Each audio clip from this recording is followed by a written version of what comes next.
Mr. President, sometimes the divide between the White House and reality can be stark.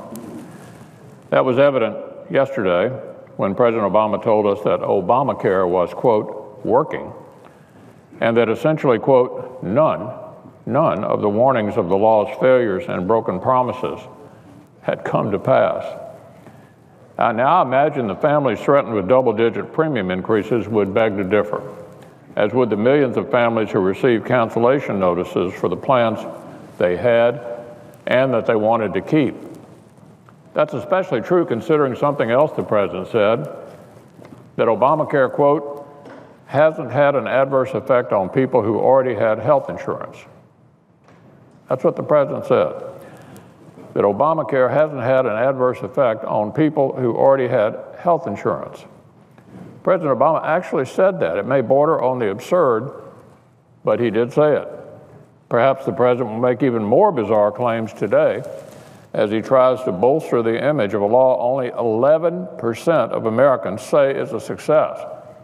Mr. President, only 11% of Americans say that Obamacare is a success. Or perhaps he'll keep realities facing the middle class in mind. Instead of jousting with reality again, perhaps he'll consider the concerns of the constituents who write in literally every day to tell us how this law is hurting them. Maybe he'll remember the Kentuckian who wrote me to tell me this: I cried myself to sleep. I cried myself to sleep, said this Kentuckian who wrote me about this law.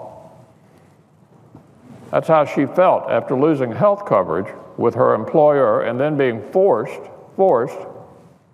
into an exchange plan she called subpar with a nearly $5,000 deductible.